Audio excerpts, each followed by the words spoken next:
Hi, this is Randall Schwartz, host of Floss Weekly. This week, Simon Phipps joins me. We're going to be talking about FreeNAS, a great way to get storage attached to your network. You're not going to want to miss this, so stay tuned. Netcasts you love. From people you trust. This is Twit.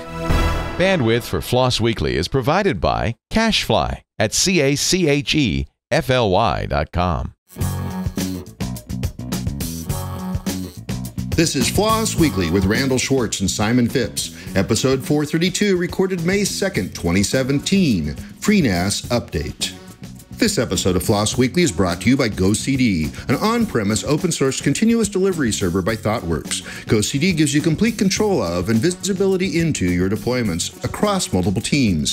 Since GoCD is open source, you can download it and use it for free. To discover the power of their pipelines, visit gocd.io/twit. And by Bitbucket from Atlassian. Bitbucket is the Git solution for professional teams. Start your free account today at bitbucket.org/forthecode. It's time for Floss Weekly, the show about free, libre, open source software. I am your host, Randall Schwartz, Merlin at Stonehenge.com, bringing you each week the movers, the shakers, the big projects, the little projects you may be using every day and totally unaware of it. I love when we get to do one of those. Projects you might want to download right after the show and play with it. Today is probably one of those. Joining me this week, once again, Simon Phipps. Welcome back to the show. Great to be back, Randall. Hello. And where are you speaking to us from? I am, as usual, in my back cave in Southampton in the United Kingdom, where a grey sky out of the window has been greeting me all day.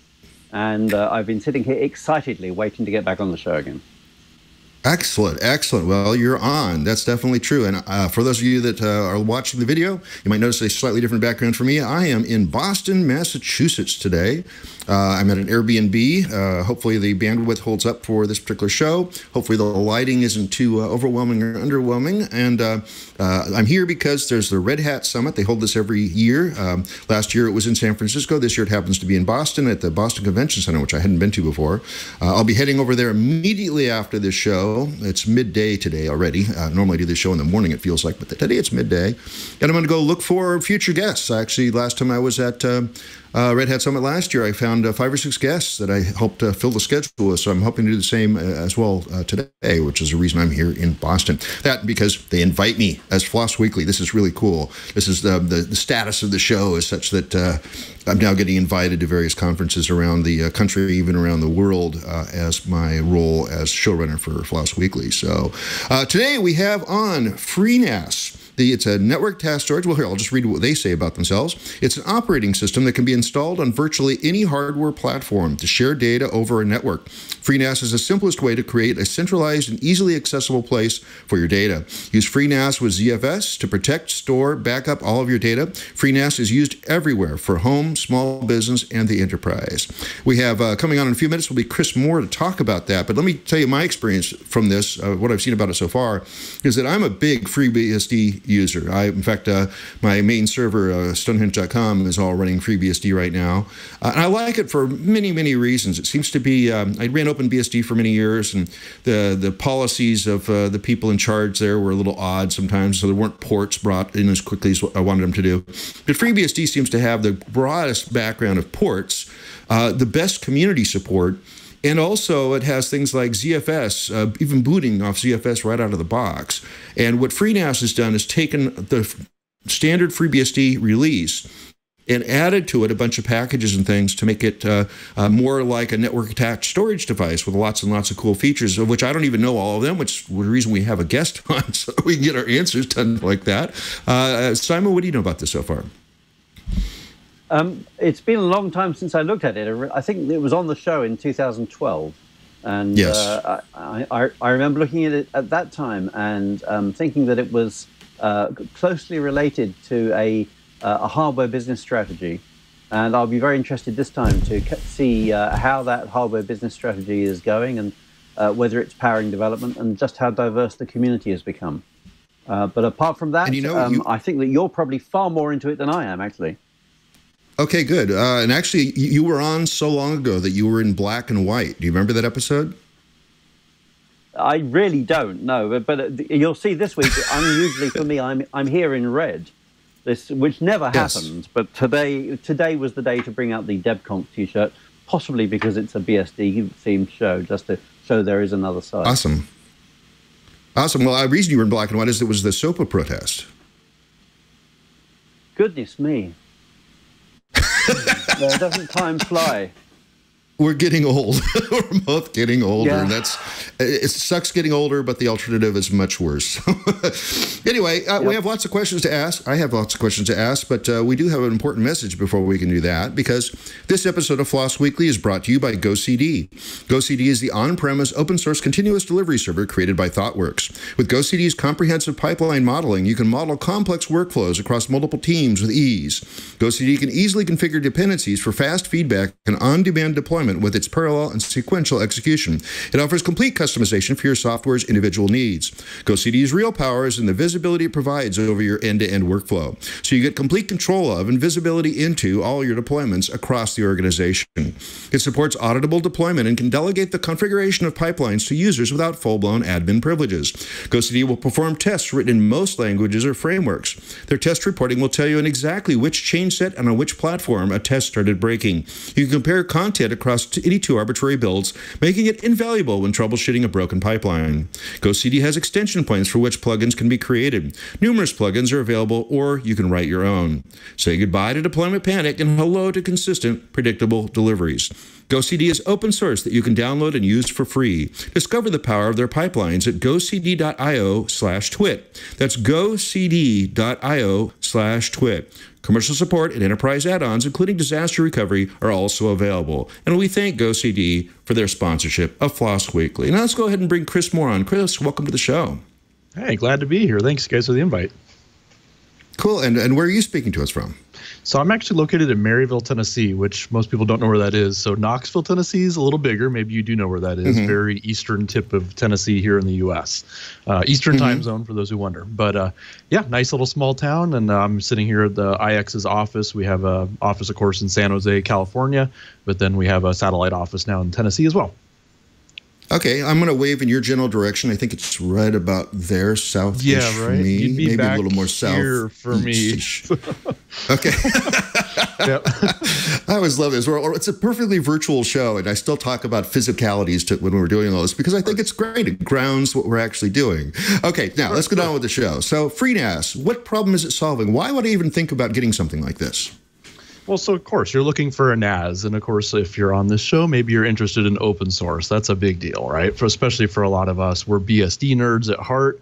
BSD really powers a lot of what we do at iX, and we've taken that awesome FreeBSD base, which includes things like ZFS and, of course, the legendary security of it, the ports tree, packages, jails, all those good things, and we've turned that into this product called FreeNAS, which is really a Swiss Army knife if you really get right down to it. When you first set it up, you'll be kind of blown away at all the different services it can support, everything from, of course, old school FTP up to you can now do S3 support in it. You can host your own buckets, and of course NFS, Samba, iSCSI, and pretty much everything in between. So it really is kind of a one-stop shop for your NAS. But then as of lately, we've started adding some new things to it where you can run VMs on it. And of course, you've been able to do jails for a while, which if you're not a FreeBSD guy, I always got to explain this. Think of Linux, Docker, jails is kind of the thing that came first, or maybe you're more familiar with Solaris zones. That would be a better analogy to what FreeBSD jails offer.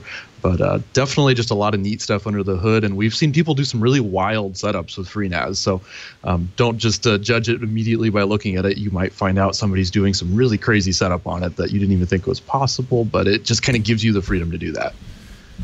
Now, how did this come about, and how is it so cool, and maybe nobody's ever heard of it? So, well, a lot of people have heard about it. We've been surprised when we go to trade shows. That seems to be the first thing people ask us about, like, oh, iX, I've never heard of you, but FreeNAS, oh my gosh, that is amazing. You keep on rocking. But FreeNAS has been around for, oh gosh, going on 8-9 years, I want to say now. Small open source project started on FreeBSD by some folks over in Europe. And iXsystems acquired the rights to that and then kind of took over development of it about 6, 7 years ago, I want to say. Maybe it's a little longer. I came to the party a little bit after that.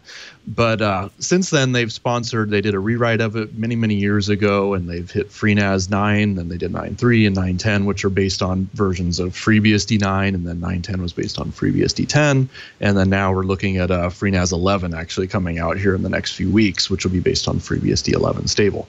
But it got started, small and humble, right? NFS, Samba, and some more basic file sharing, and then over time has just grown and expanded and started to add enterprise functionality like Active Directory support and your LDAP and Kerberos and all those type of things.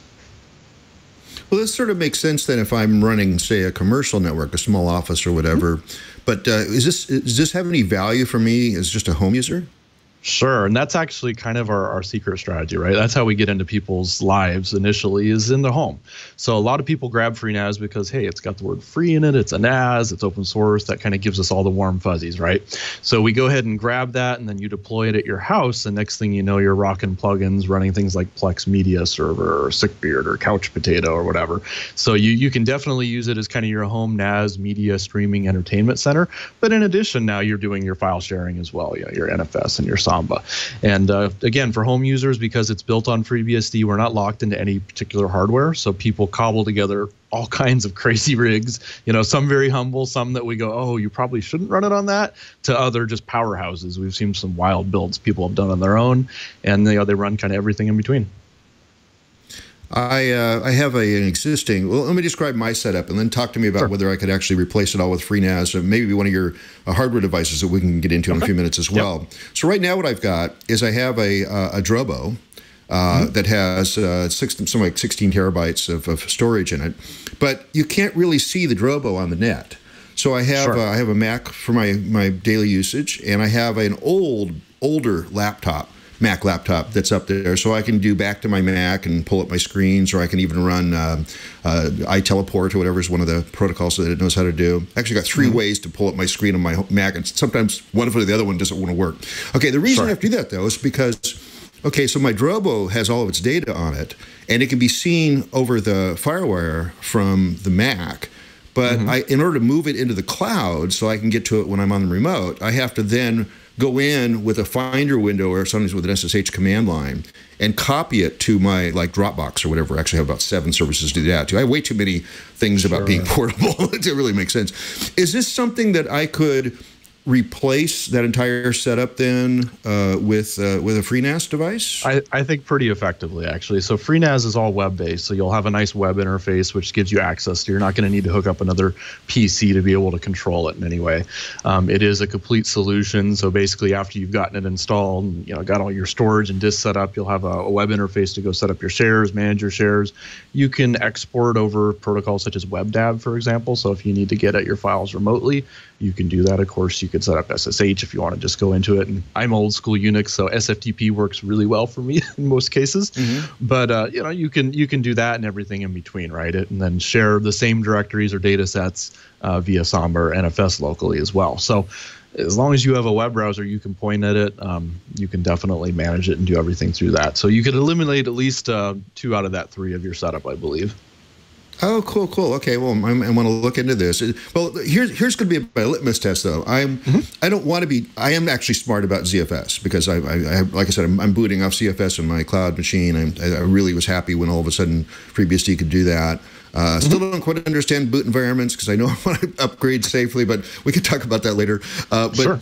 One of the things that's the gold standard then is how simple a Drobo is to set up and how simple a Drobo is to upgrade, the devices slowly.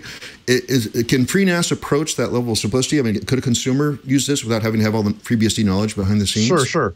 Yeah, most of our users actually, just go take a look at our forums someday or interact with our community. You'd be surprised. Most of the people running FreeNAS are not technical in the sense that they're FreeBSD users. A lot of them don't even know what FreeBSD is or realize that's what's happening under the hood. Maybe people have heard the words ZFS or see reference to it in FreeNAS, but we've done a good job of basically putting a nice user interface on top of that and newer user interfaces in production as well now, just to make that kind of drop dead simple, right? If you can go there and click a few buttons, you might want to understand a little bit about RAID Z setups for ZFS when you're creating your initial pool. So we recommend, and we give some good recommendations, but if you're a little bit more more knowledgeable than your average bear, maybe you want to read a little bit on that to figure out what kind of redundancy you want and so forth.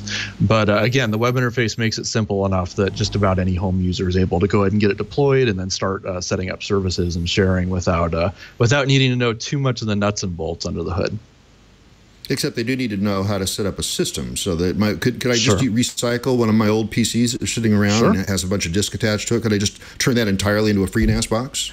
Yeah. So the FreeNAS install image is just a hybrid USB ISO images for DVD. So you can basically just pop that into a system, tell it to install over whatever your boot device disks are going to be. I recommend you mirror them personally because it's nice if your boot device dies that it doesn't take the system down. You have time to replace it. We do all that with ZFS as well. But post-installation, it'll boot you up to a little prompt that tells you the IP address it discovered on the network. And at that point, you just fire your web browser off, point it at that, and you're good to go. Okay, and so that does sound pretty simple. But let's talk just for a minute about the well, talk all we want. It's my show. Sure. Right? Let's do talk whatever you about want. what iXsystems is what iXsystems is bringing to the thing. Like let's say I'm not smart enough to set up like a standalone box, or I don't have any boxes to recycle. So this is going to be like a greenfield installation where I'm going to have, I want to have the simplicity of like a Drobo, but I want to do it this way. Can you tell me what sort of things iXsystems is bringing to that? Oh, for sure. So we have a whole variety of options. So you probably, for your home user consumer, you're looking at a FreeNAS Mini. And we offer that in a couple varieties. We have the regular Mini, which is a 4-bay unit. And then we have a Mini XL, which is a hunkin' 8-bay unit, which again is still not huge. So you can fit it easily under your desk. It's smaller than a typical ATX case. Runs very, very quiet. Matter of fact, I've had several of them under my desk here at different points and don't even notice they're running. But you can buy those from iXsystems directly. You can get them on Amazon, and they will come preloaded with FreeNAS on it, ready to go. At that point, you just feed it some disks. So figure out what kind of capacities you need to have and buy the disks for that. Go ahead and pair them in there, and you're good to go. But beyond that, iXsystems then, of course, takes that and scales it into enterprise as well. So we offer quite a different number of units there. We have all flash arrays, we have hybrids, we have our Z20 array, which is spinning disks. So we can scale it from as small to as large as you need to go. If we're talking, a couple terabytes versus petabytes, we can come up with a solution for that. And is that all just US based, or are you delivering those outside the US? We are doing some stuff in Europe as well, and we have sold outside of the U.S. So get in touch with us. We just need to figure out which country you're in. But yeah, definitely we sell a lot into Europe as well. So one of the things that I do with the NAS that I've got in the house is I have other servers installed. And I've been looking at your Wikipedia page. I see you support a number of plugins for handy servers, like there's Nextcloud and OwnCloud, which are fairly obvious. Yep. Do you have any support for other server-based software, like Mastodon or LibreOffice Online or Asterisk? For example, I have Asterisk on one of my NASs. So yes and no. We don't have official plugins of those that we support as IX, but what we do offer is the jail system. So in FreeNAS, you have the ability to go ahead and create a jail, and then at that point, you're running basically a FreeBSD box where you can go ahead and package add and set up, say, Asterisk, I think is what you said there, or maybe you want to do your own install of Nextcloud or some other service we haven't packaged as a plugin. We kind of provide you the tools necessary to go ahead and run that and host that on your FreeNAS. And then in addition, with 11.0, the same functionality extends to VMs. So if you have kind of a pre-built image, say you want to download Debian and throw it in and run something out of Debian, you could do that, or some other pre-packaged VM solution would work as well.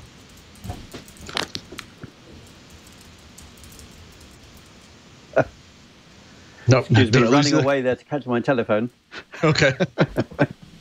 But yeah, definitely. There's a variety of solutions, and we, of course, are creating new plugins all the time. We're actually getting ready to debut a new plugin rewrite that is going into 11.1 here, roughly 4 to 6 months is what we're kind of targeting. But that's going to make the whole plugin creation process a heck of a lot easier. If you can do a little bit of JSON, you can basically author a plugin, host them yourself, put them up to GitHub, share them with other users. We're going to try and make that as painless as possible. Right. So I would be very excited to see a LibreOffice Online plugin so that I can let people, that works very well with Nextcloud. Sure. It's integrated with it. And, I'd love to be able to let everyone in the house be able to spring up a copy of LibreOffice on whichever browser they're on. I'll consider the request made. I'll go see if I can get one of those written up for you. Thank you very much indeed. There you go, right? So we've got a few questions from the chat room, actually. Emily Lestrange has been asking us whether we can share and get files from Mac and Windows machines with this. So not just using the Mac and the Windows machine to get files, which obviously you can do because you're running SMB, but the other way around, whether you can put files onto the NAS from mount remote disks. Sure. So we operate in many multi-system environments. So of course you can copy files to and from Mac and Windows. Of course, via SMB, you could do it via NFS. If you're hosting VMs, you could host things via iSCSI as well. So definitely a lot of options. And since we support those protocols, you can pretty much use whatever app on top of it that you're comfortable with for migrating things over. I think we have a plugin for syncing as well, which a lot of folks have used to keep things in sync between different platforms. Right. User Tinkertoy Tech asks, does this system have a crash plan backup? There is a crash plan plugin in the tree, yes. So you can definitely grab that. We haven't made a new version of it for the new stuff, but that's still in beta, so coming soon. But yeah, for the existing version right now, if you go grab it, you can grab crash plan. I think I know the answer to this one already, but Tinkertoy Tech asks, can this be administered headless? Of course, it can be administered headless. Yeah, most of our systems do not have any kind of setup, any kind of monitor hooked up to them. Matter of fact, we've even done a lot of the work to make it administratable via serial as well, so you may not even have a VGA in the box. So yeah, keep that in mind. Again, most systems, that's how they're deployed. Right. So the machines I've got in my server room over there, I have one monitor and a whole load of machines with no heads on them. And I normally go in using webmin. To go and administer most of them. I'm guessing you have a system that looks a lot like webmin built in. Yeah, the user interface for sure. And if you get something like the FreeNAS Mini from iX, those all support IPMI as well. So you end up with a full IPMI solution in case you need to actually get access to the BIOS or whatever, headless also. Do you have any support for Docker containers on here, or for any other way of putting containerized software on rather than needing to write a plugin? Sure. So, of course, we have the Jails plugin, and that's kind of the FreeBSD answer to Dockers. But if you're a big Docker fan, which we know a lot of folks are, the way we do that through the moment is through the VN subsystem. So you'd be able to load something up like, say, CoreOS or Rancher OS and then run Docker via that mechanism in a VM. And we're actually working for 11.1 to have an automated deployment for that. So you'll have a one-click, hey, I want to deploy a Docker VM template, and it'll do all the behind-the-scenes magic to get that spun up. So then you can just go in and start administrating your Docker containers. Chat room user Subaru asks, can FreeNAS be set up to support IP security cameras? We've had a ticket open about this in the past. I don't believe at the moment there's anything natively supported for that. If your IP security camera can do any of the standard protocols I've already discussed, then yes, you could definitely set that up. But it doesn't do anything specific to any particular model of IP security camera. Right. Yeah, it would be very handy to be able to find the IP security camera and stream the video automatically without going the other way of having to log into the IP camera and configure it to use SMB to store files, which I've found is really messy on my home network. Yeah, that can be a bit cumbersome. So we've definitely had that request in the past. It's just a matter of setting the priorities and figuring out what most people want to use FreeNAS for. And it comes up from time to time, but we'll definitely keep it in the back of our minds if that's something we can sneak in down the road. Right. And just a wild question from me, do you have any support for any distributed storage in here, like Tahoe Labs, the ability to use a meshed distributed cloud storage system?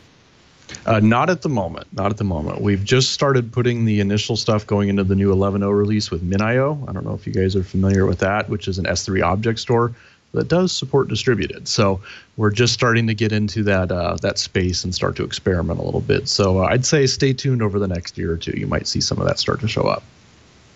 Right. I'm very excited about the idea of having true distributed storage, so your cloud is actually a cloud rather than just somebody else's server. And anything that can make that happen is good with me. Well, to give you an idea, the last 2 months I've built 4 new FreeNASs for my house so I can experiment with some of the new stuff we got in the lab here related around distributed. So again, we're very much interested in that. Just stay tuned. We'll see what we can get out in the near future. Hey, when I first booked this show, it was a different guest and about something called FreeNAS Corral, and then everything broke loose. Can you tell us what you can tell us about that, and Sure. why FreeNAS Corral just got? It was like Lenin. Everybody was erased, and all the pictures are just completely gone from the entire website. Like it never existed. No way. Right. We don't existed. talk about those days, right? So it was a thing. I'll give you, I guess, the short synopsis of it. So FreeNAS Corral had been in development internally at iX for a many number of years at this point. It was originally going to be FreeNAS 10. To give you an idea, FreeBSD 10 is already now looking at the end of its life, and everyone's on 11. That's new hotness. So it's been a while. It had been under production for a while. A lot of new ideas in there.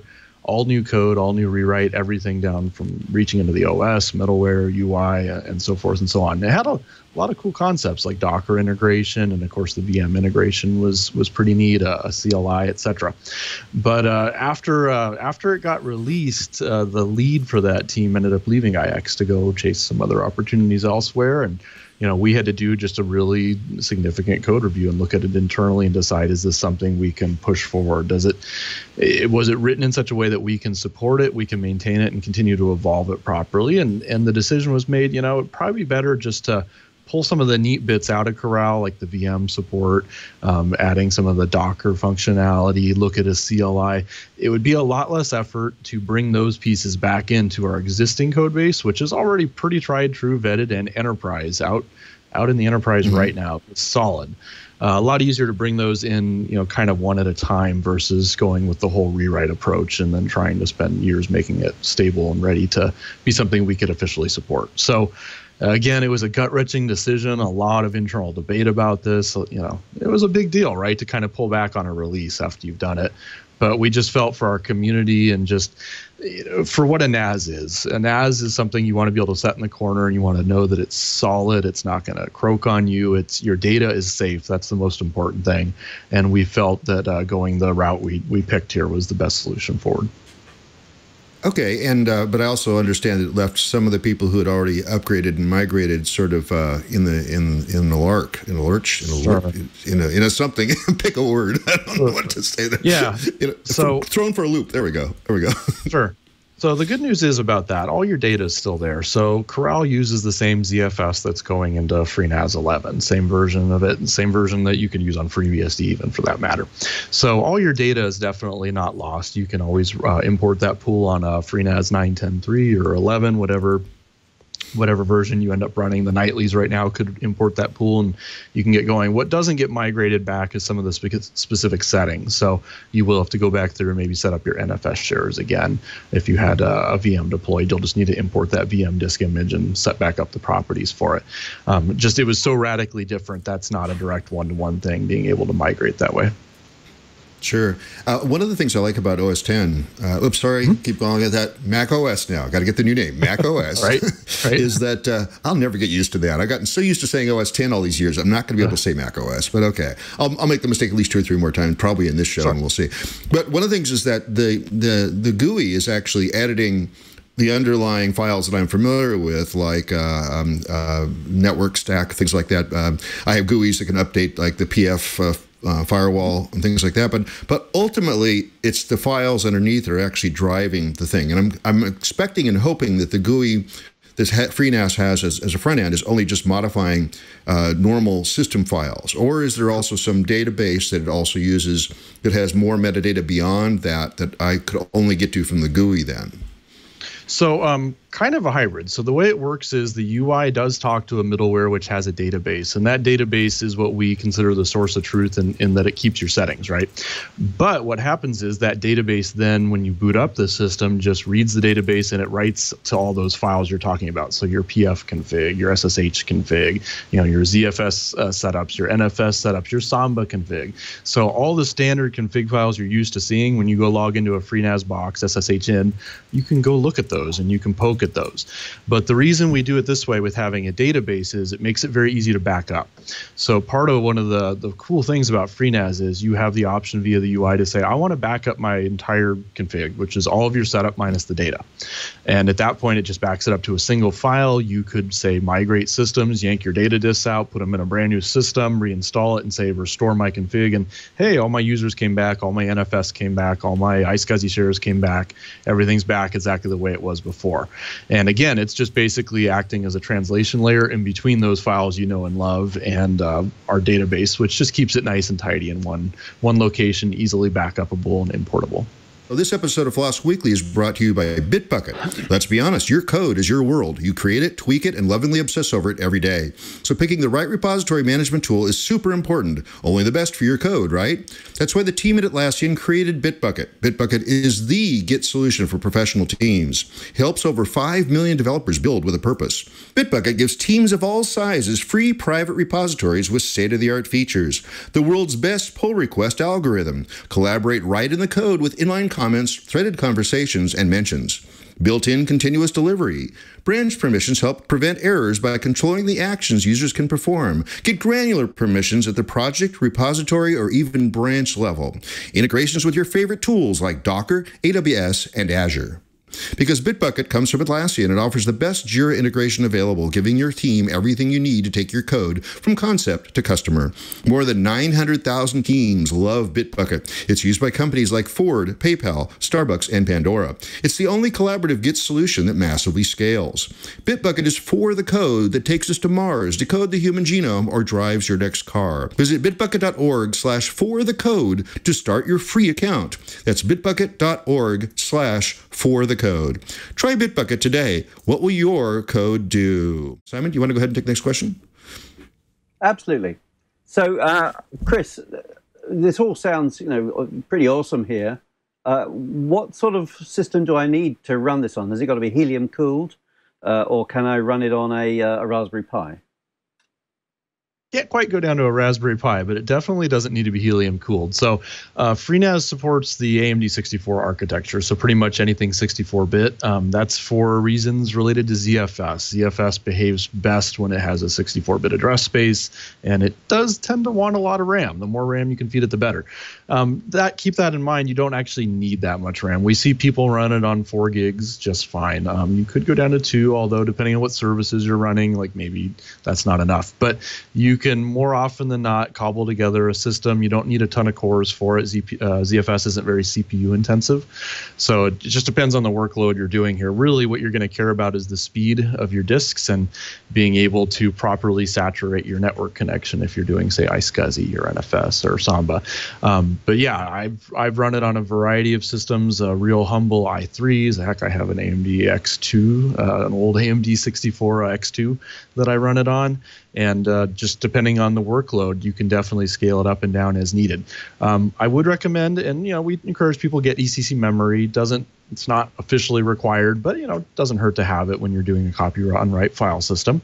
But apart from that, you can pretty much build your heart's content. If you look at our FreeNAS forums, which is forums.freenas.org, there's a lot of people discussing the homebrew systems they've built and kind of what their build setups are. People sometimes post some really slick-looking rigs there that make me drool and go, "Oh man, mine looks really shabby compared to that." So anyway, yeah, you can do just about anything in between. Right. So the chat room user Jay Bennett has asked, does FreeNAS do self-updates? If I just leave it alone in my server room, will it keep itself up to date, or have I got to go and feed and water it every day? So it doesn't self-update in the sense that it's going to reboot every night at midnight. It will alert you when there are updates available. A lot of our users who aren't running the nightlies, for example, maybe update once a year, once every 6 months. So it's not a very common thing. And again, it's a NAS, so we don't want to just flip it off on you in the middle of the night, because who knows? I mean, you could still be watching TV at 2 in the morning, streaming a show or something. So yeah, we don't typically do that, although you could go in and script something to do that if you would like. But as general practice, we want you to prompt it to reboot, because we don't want to shut off your access to your shares without you knowing about it. Right. And it's got a lot of different packaged software on it. Does it auto-update packages, or again, do I need to keep an eye on that, and does it become a hobby? Well, a lot of the packages built in, everything that comes with the product is all automatically updated. So when you do an update, say from 9.10.2 to 11.0, you're getting the latest Samba and the latest packages related to MinIO, etc. The plugins will usually update as well. You may have to go click on those if they get a little too out of date. But yeah, we typically keep those up to date as well. And we like to put the user a little bit more in control. I'm not a big fan of just updating things under the hood without you knowing about it, because then all of a sudden you wake up and it's like, oh, my Nextcloud's acting different today, or a regression happened, or some new functionality I didn't set up, and that kind of screwed up my workflow for the week until I can get to the box and fix that. So we're a little more conservative on that front. Right. Well, and Dave Bennett wanted to keep his run going. Wanted to keep his run going here, was very inspired by Randall's advertisement for GitLab, and wanted to know whether you can run GitLab on FreeNAS machines. So GitLab actually just came into the FreeBSD ports and package tree, I want to say a month ago. So we don't have an official plugin for it, but if you go ahead and build a jail on FreeNAS, just create a new jail and then just do package install GitLab, and then sure enough, you can bring GitLab up on FreeNAS. And there's all kinds of information on the internet how to do that, but usually just a handful of commands and you're good to go. So it actually has me curious then. So if I, again, my background's FreeBSD, so I'm looking at this, and I actually still have a 9.3 installation. Nobody hack me, please. Nobody hack me. Anyway, now watch. Now I'm going to get blasted because I just said that. I'm definitely in trouble, yeah. But there's nothing dangerous on that machine anyway. It's just my mail. You can read my mail if you want. It's boring most of the time. So I'm familiar with both the idea of binary packages coming from somewhere and me building my own with Poudre, which I found really awesome. I'm doing my own package builds for a long time now. Does FreeNAS use the same package servers? Can I run Poudre on it if I want to have customized packages, or would you recommend not doing that? I mean, how does this interface with the FreeBSD community? Okay, so FreeNAS, we use Poudre as part of our build process that assembles the FreeNAS system. Of course, we're building out of ports and packages the same way you would on, say, FreeBSD. That being said, when we update FreeNAS, those packages are indeed updated and replaced. So we don't encourage users to go through the actual FreeNAS base system and start pulling on packages and upgrading packages. That's a little dangerous because you may pull the wrong thing and next thing you know, Samba tips over, right? And you don't want that. So what we recommend users do is that's what a jail's for. A jail is a secure, safe environment that's away from your base system where you can then basically run FreeBSD's packages from upstream. So when you deploy, say, a FreeBSD 11.0 jail, at that point it's configured to pull packages from the official FreeBSD upstream repos. So then you could go ahead and load Poudre, and there's instructions on how you can run that in a jail. You could, again, as I said, GitLab, you could host that way via jail as well. And then you can update with the normal package updating mechanisms, just like you would if you were hosting your own FreeBSD box, except because it's on FreeNAS, now you have the nice UI to get into it and start and stop jails and do some of the management aspects without having to SSH into it. Oh, that sounds very promising, because then I'm not like using an entirely different setup for all that, which is nice. Well, although, to give you an idea, that's what I do here. You know, so a jail set up to run my mail server, for example. I have a jail set up to run Mumble. I set up different things and I just throw them into jails, and they act like it's another FreeBSD VM. It's a very, very lightweight. Doesn't have those heavy requirements that a VM would. And as you said, you're migrating to FreeBSD 11. Does that mean that you'll have lighter weight launching for Docker containers in? Because I know that's one of the features that's coming around using the Beehive or whatever it is. It's going to be much simpler going forward. Yeah. Part of that is going to be we're looking at using Rancher actually on 11, which will be something we deploy via VM, which is very lightweight. And at that point, you can bring up the Rancher UI and you can do all your Docker container management lifecycle right through there. That's heavily in development at the moment, so things may change before we release. So take that all with a grain of salt. But that's the current direction we're going towards. Okay, and we have a question from the chat room. This may have been answered a little bit earlier, but I'll ask it again because we're just here. We're just here asking questions. Oppositional one. I don't know how to pronounce that. Sorry. Can I connect 2 or more boxes as in a cluster? Can you connect to more boxes in a cluster? So at the moment, none of the services we have in FreeNAS will let you set up a proper cluster. With 11.0, we just threw in MinIO, which minio.io. Go take a look at that. That's basically an S3 object store. And that does support clustering. We haven't exposed all that to the FreeNAS UI yet, but we are definitely thinking about that. So stay tuned. Okay, I may be channeling question Simon wants to ask, but I'll start him. Who decides what's in the next release of FreeNAS? So at iX, we do take a large role in kind of designing the product and making sure it's solid, but it really is a community effort. It's an open source project. So people, I can't tell you how many times somebody sends a ticket in like, hey, could I add Mosh, for example? And oh yeah, sure, that seems like a great idea. We should add that. Next thing you know, we've added Mosh. Or better yet, maybe they do the pull request and all I have to do is click commit. So yeah, it's definitely very much inspired and driven by the community. Typically when the community demands or asks for things, it gets put in. And even better yet, when somebody sends a pull request or code in, that gets thrown in as well. So we definitely try and work with the community as much as possible. So from the way you're describing it there, community, you've got a wall between you and community. I had a look at your GitHub graphs, and it looks very much as if all the commits that are in there are by iX staff. Is that a good perception, or do you actually have people who don't work for you working on it as well? No, definitely the lion's share of them are by iX employees. It's a big project, and it is a full-time job for a whole team of people. This isn't just one guy in his spare time over the weekend kind of doing it anymore. This is a team of people. Running a NAS is very complicated, and so we have a lot of people full-time on staff who are really driving it forward. But that being said, we are extremely open and very encouraging of the community sending in pull requests and sending in new code, and we'll be more than happy to commit those, evaluate them, give feedback, and push it in. And we've had community contributors in the past who have commit bits as well. So, if people step up to the plate and want to contribute, the part that we run, of course, is the release lifecycle, just making sure that it's QA'd properly. We have a whole QA department that goes through and tests things on FreeNAS and, of course, TrueNAS, our enterprise product, before it goes out the door. So we will definitely shepherd that process. But as far as the code goes, we're constantly accepting patches. Sometimes they come in tickets, and then we end up being the one who commits them. But definitely very welcoming and encouraging of that. Right. And do you ask those contributors to assign copyright to you, or are you working purely on BSD license basis? It's all purely BSD licensed for sure. We're iXsystems goes way back. We are a big FreeBSD fans, big FreeBSD shop, and so we try and do everything, if possible, in the BSD license. Right. So, because your company has changed, or the product has changed hands at one point in history, so presumably accumulating the right to pass it on is actually important to you. Sure. So, do you do anything to make sure you've got all the rights necessary for that day when you sell out and it becomes another Oracle product? Well, really, the rights are more to the name, right? To the actual name of FreeNAS. I think back in the day when iX acquired it, the community was going through a little bit of a transition. There was talk of, we'll just switch this to Linux. But us being guys that bleed FreeBSD, some folks stepped in and said, no, we can't allow that to happen. So some negotiations were made, and we acquired the rights to the FreeNAS name, and then kept evolving it on FreeBSD, which has really been where our hearts are at.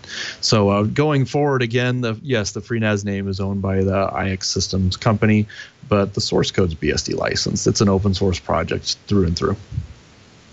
Right. And so what would you say actually is FreeNAS? Because looking through the list of what makes it up, it's made up of many open source components, not all of them even under the BSD license. Sure. What actually, where is the line? Do you have a conceptual definition of where the boundary is? Is it just the packaging effort and pretty much all the code is somebody else's, or do you have a neat answer to that question of what it is? Well, it's a set of UIs, it's a set of middlewares, config databases, a ton of custom scripts, tweaks to the FreeBSD base system in some cases, which we usually push all those back up into FreeBSD so they don't stay exclusive for long. But just all the things necessary to make all these disparate services function as a whole. Getting Samba to play properly with this, and getting NFS to play properly with that, and then marrying that all to ZFS, and marrying an idea of, now we need to do snapshots, and what about replication? Kind of tying all these disparate ends, which sure, if you took a FreeBSD download and set up a bare metal system, you could go ahead and package install Samba. You could set up NFS, you could set up ZFS, you could set up OwnCloud or NextCloud, right? You could do all those things by hand, and come talk to me in about 6 months when you've kind of got it all dialed in. That's perfect. With With FreeNAS, though, we take all that and then we give you a nice UI to then control that on top of it. Because I've been there. I've run FreeBSD for going on more than a decade now. And I've run many FreeBSD systems, and I've done all that by hand, where I SSH in, I administrate it, I manually do the package updates, I manually edit the comp files, I manually start and stop services when I need to, or hey, a service crashed, let's go restart that. FreeNAS just kind of takes that all and says, okay, we're going to make this all super simple, very easy.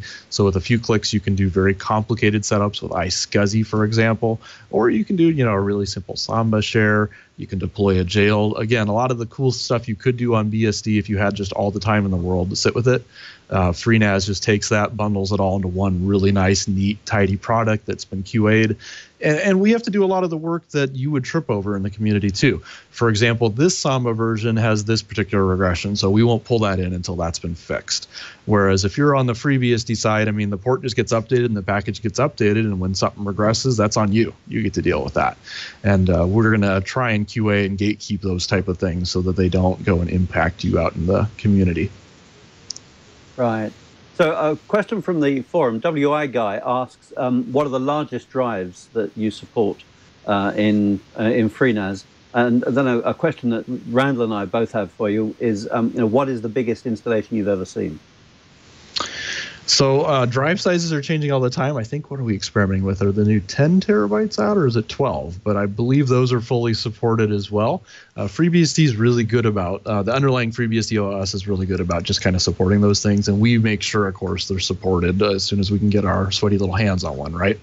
As far as largest installations go, we've had a lot of enterprise customers do things in the petabyte ranges, of course. I can't comment too much more beyond that, but there's definitely some very large installations out there. So a question from Tinkertoy Tech on the chat room, and he's asked this a couple of times now. Could you contrast this to Unraid? Sure.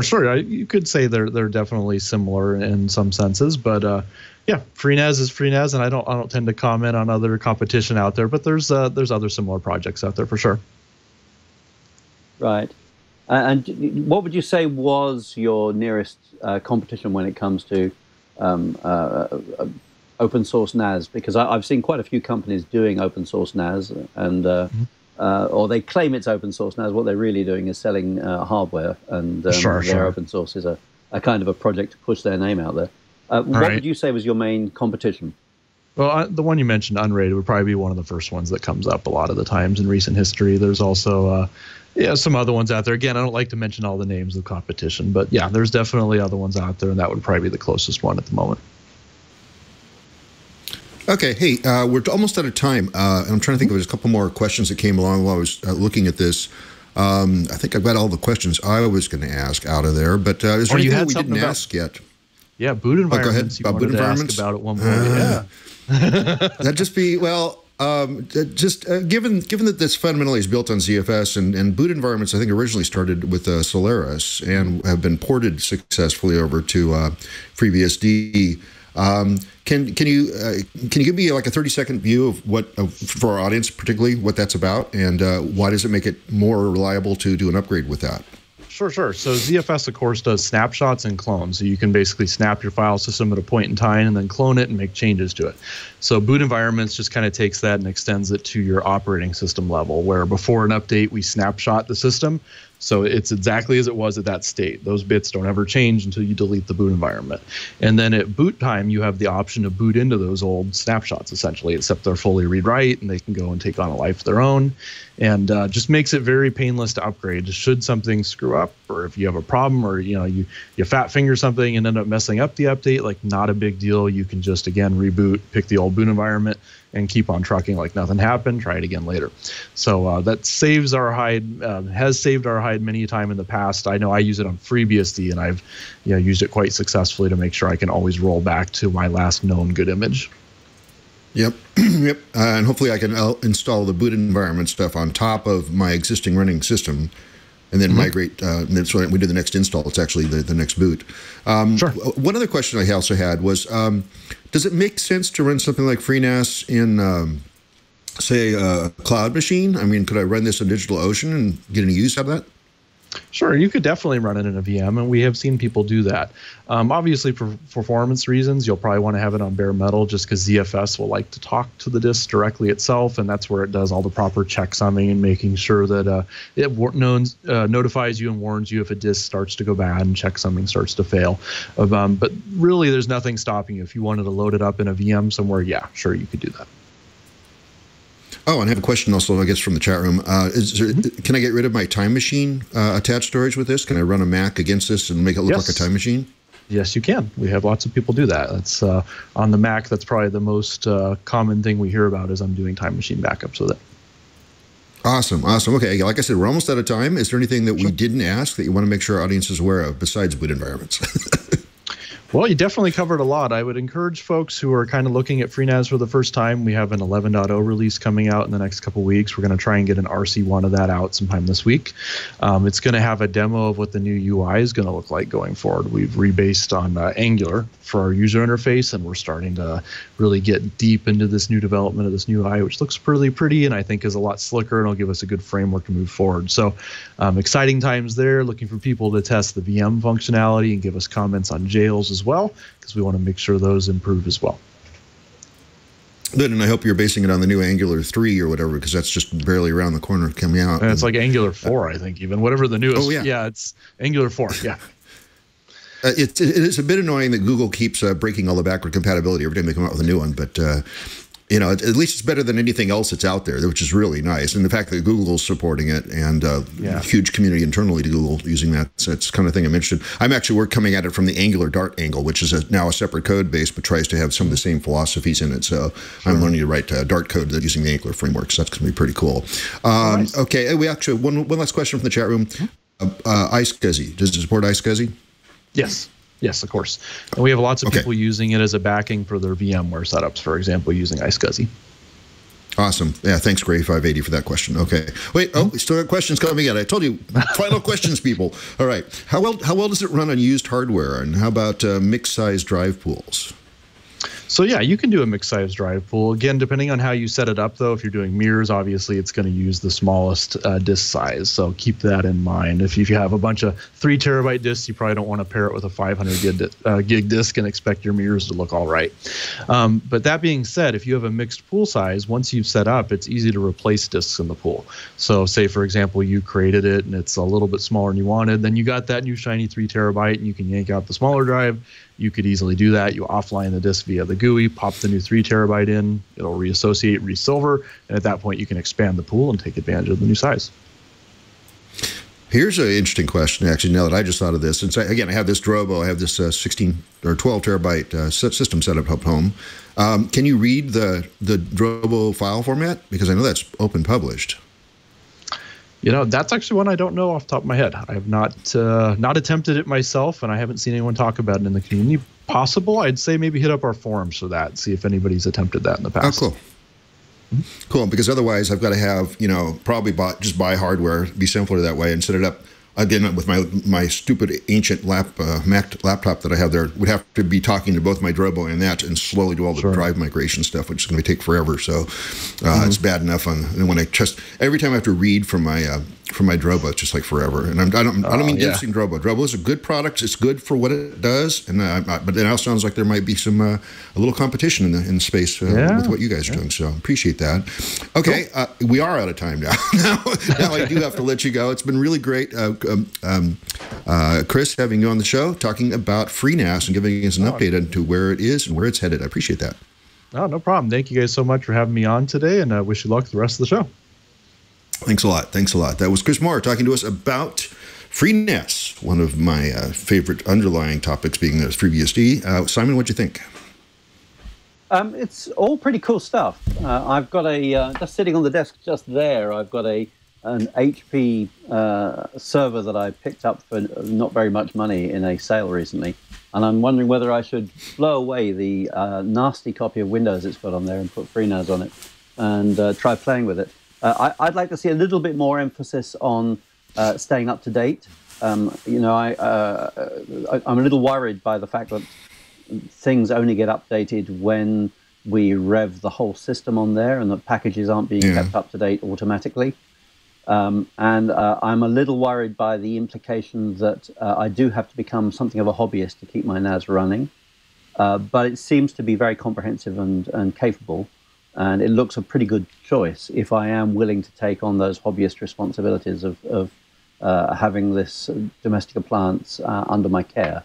So I'd give it pretty good marks. I think it looks cool stuff. Well, I'm guessing that there's probably something that, like every other Mac program that I have, which is, I get a notification that says there's new versions available. Do you want to install it now? And I imagine that's probably what the UI does on this, and probably it just pops up a little notice as we now have a new rev for these packages or for the underlying OS or whatever. So I imagine there's that sort of notification happening manually. Yeah, but you want that to be automatic. The only thing I'd say is that on my computers that I have on my desktop, the screen is up the whole time. I do have a NAS in my server room at the moment. I cannot remember the last time I logged into the GUI on it. I may not have logged into it this year. There's no reason why I would ever go and look at the GUI on my file server.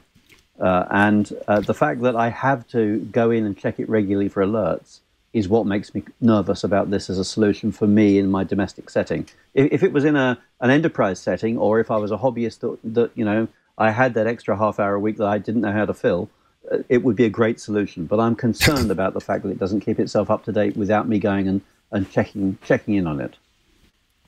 Yeah, I understand. I can definitely understand the problem with that. So cool.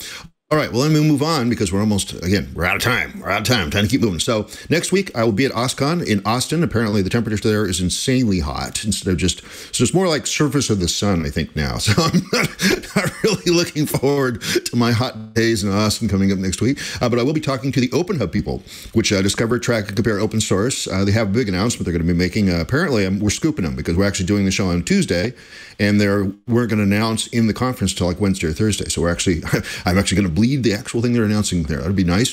Following that, we got an update on Kubernetes. So we had them on in August 2015. Of course, it's orchestration for Docker images and Docker containers. Faraday RF, digital radio networking using the 33 centimeter band, which should be pretty cool. So basically putting a digital overlay over amateur radio waves. You have to have the right kind of license for it, but once you have that kind of license, you can really do some really cool digital stuff. NPM, the Node.js package manager, is going to be coming on. Thank you, Simon, for getting us to have them on. That's going to be cool. Following that, Etsy Divertsy, which is to collect information about waste streams that you can go green with your organization. Etsy even provides the platforms for it, so you don't even have to install it locally. Just use their platform. Magento is a commerce platform similar to shopping carts on steroids, is like I think I was described best. Cockpit, following that immediately, is to administer your Linux system via the web. So we mentioned Webbin a couple times today. This is a different version of that, probably more cool and everything else. And here's the one I'm really excited about coming up. Brian Bellendorf, been in the open source community for decades now. I think he had something to do with the original Apache, I think way back in the ways. But he's working with Linux Foundation now, and he's going to be talking about Hyperledger, which is their blockchain tech.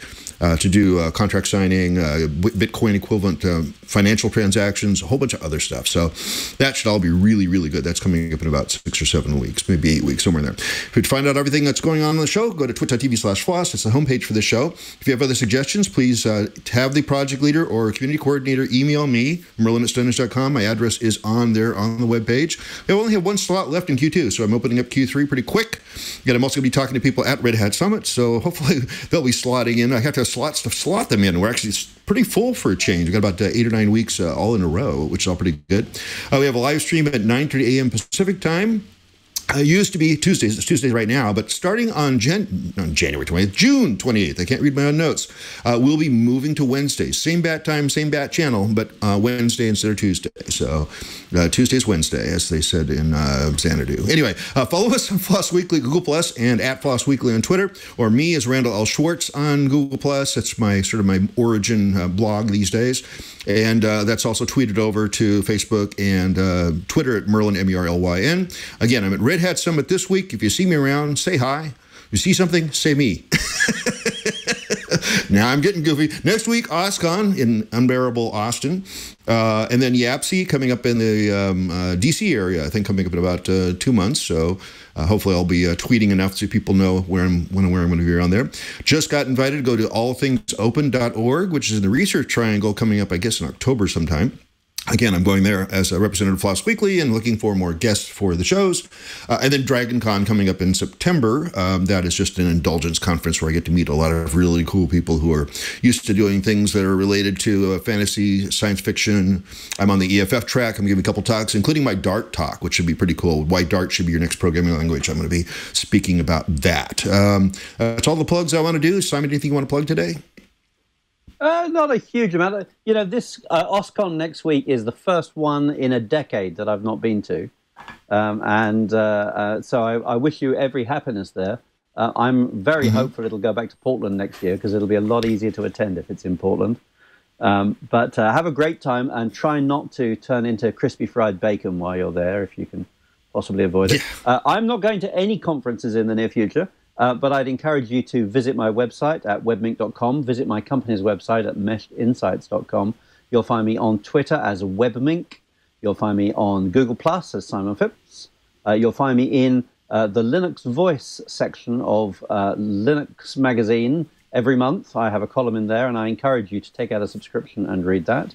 And these days, I don't actually have an employer. So if you enjoy all of these things, do drop by my Patreon page and find all the things I do. That's patreon.com/webmink. And I think the next conference I'm going to is in the autumn, or as you American folks say, in the fall. So until then, I'm happily settled here in the grey gloom of the United Kingdom, with our forthcoming fascist government over here. But that's another topic. Yeah, let's not get too much of the politics of that. Well, Simon, thanks once again for coming on the show in a timely way, and glad you had a chance to be able to have this conversation go on. And I'm looking forward, to, of course, always to the next time that you can co-host the show. I really appreciate that. It's my pleasure. It's good to be back. Indeed, indeed. I was about to say, that was Simon Phipps. No, no, that means we've come, I'm not getting rid of you. We've come to the end of the show, though, so we're getting rid of you, the audience. We'll see you all again next week on FLOSS Weekly.